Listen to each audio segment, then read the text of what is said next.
Pourquoi, aujourd'hui, selon vous, qui êtes juge à la Cour pénale internationale, cette justice à vocation universelle a encore toute sa pertinence? Alors je pense qu'il faut revenir au projet initial de justice pénale internationale.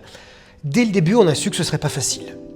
Pourquoi ? Parce que c'est une évolution considérable à l'échelle de l'histoire, puisqu'on dit quelque part, en tout cas les États qui adhèrent au statut de Rome, disent qu'il existe un droit, certes très restreint, puisqu'il ne concerne que les crimes les plus graves, qui est au-dessus des États.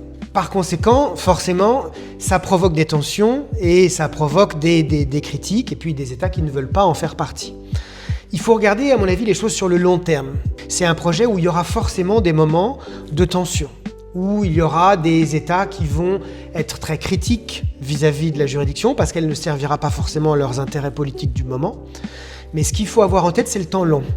Et le temps long pour une juridiction comme la Cour pénale internationale, c'est d'abord la cohérence de sa jurisprudence, le fait qu'elle applique les mêmes règles de droit à situation égale de la même façon, donc une égalité de tous devant la loi, et puis aussi qu'elle soit séparée de l'espace politique.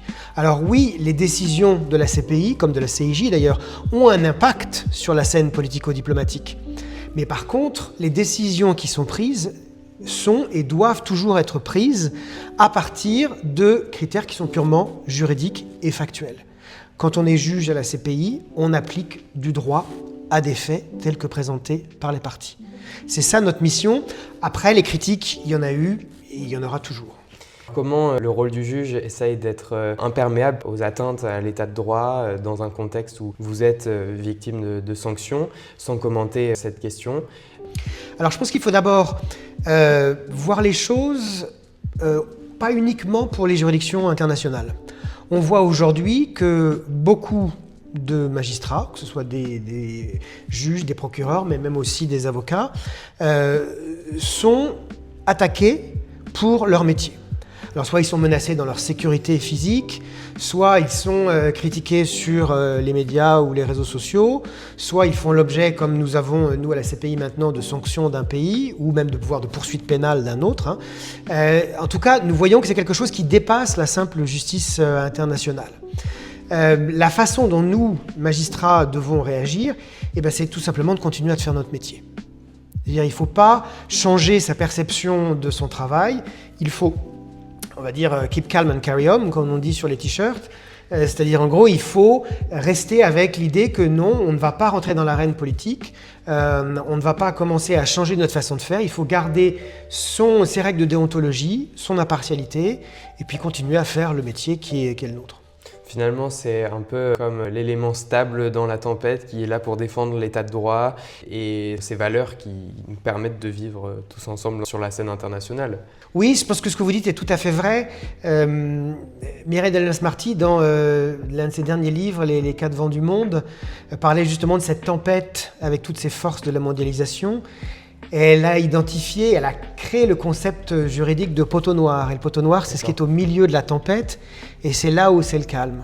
Et bien, c'est peut-être justement la place du juge, c'est d'être dans le temps long, de ne pas être dans l'effervescence du monde.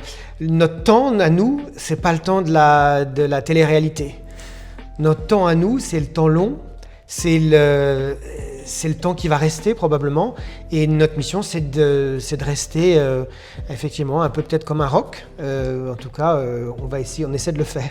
Comment, en tant que juge, à n'importe quelle échelle, on gère cette pression personnellement, au-delà de sur l'institution, dans des procès qui sont médiatiques par exemple, pas forcément qui impliquent des États proéminents sur la scène internationale, mais comment on arrive aussi à garder cette distance? Je pense qu'il y a d'abord une question d'expérience. On arrive juge à la CPI après plusieurs décennies d'expérience au niveau national ou international. Donc on a déjà eu toute une série de procès à gérer, d'affaires en préliminaire ou autres. Donc on a déjà un bagage.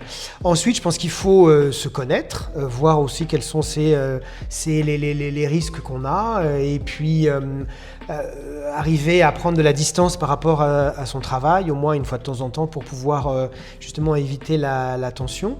Et puis il faut aussi en parler, faut pas le cacher. Quand on a des moments où on est un peu tendu, eh bien il faut pas faire semblant. Ouais. Donc je pense qu'il faut aussi, comme tout le monde, comme dans un groupe d'amis ou en famille, il y a des moments où il faut en discuter. Puis après ça va beaucoup mieux. On est un humain après tout finalement. Et c'est l'humanité de la justice.